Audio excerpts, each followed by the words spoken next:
Weight is always a big factor in motorsports. Whether it's Formula 1 or karting, drivers, teams and manufacturers are always trying to reduce the weight of their cars or karts.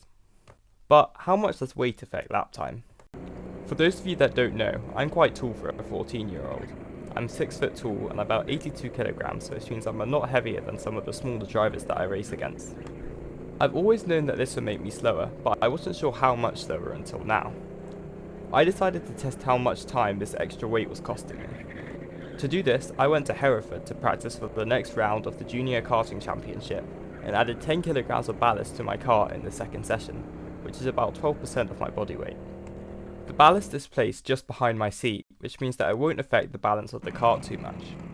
I used the first session to warm up, and then after in the second session, I was ready to see how much the extra weight was costing me. Straight away, I felt that the kart was accelerating slower than before. Here are my main takeaways. The kart needs a lot longer to stop, even with the small increase of rate. I also found that it was a lot easier to lock the brakes. The extra weight meant that the kart was usually more stable on corner exit, but throughout the corner and on entry, it was a lot more unstable. One thing that really stood out to me was that even the smallest mistake could mean big consequences.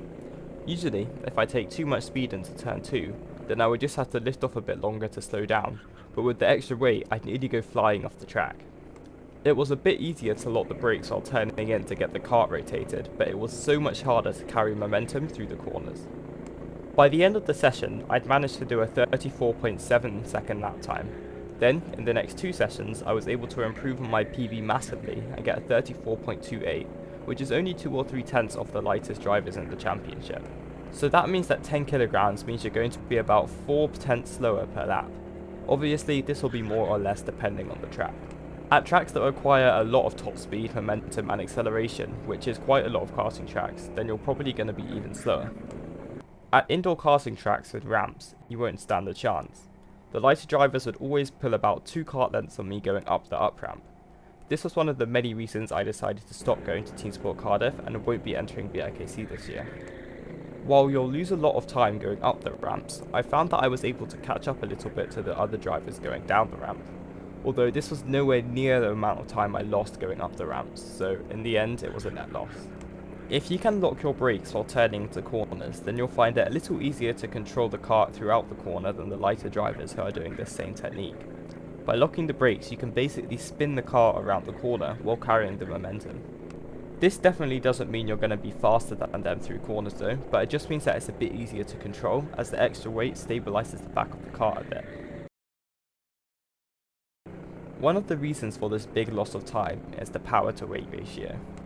Most rental karts have about 8 horsepower and weigh about 150 kilograms, so if we add 82 kilograms for my body weight, then the power to weight ratio is about 29 kilograms per 1 horsepower.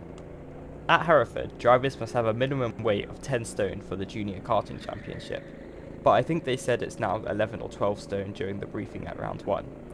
This means that the other drivers have a power to weight ratio of about 26 kilograms per horsepower.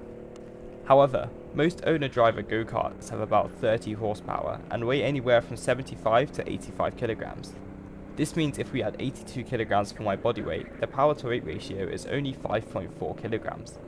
The lighter drivers will only have a couple hundred grams of difference, so the competition will be a lot fairer. Obviously, there are lots of other variables that can slow you down, like height. The differences with most of these is that there are ways to reduce their effects. So now, here's my fastest lap with the ballast and without the ballast from that session. Unfortunately, the camera died before my fastest lap, so here's the second fastest one of the session. Make sure to like and subscribe for more karting and racing content, and I'll see you in the next one.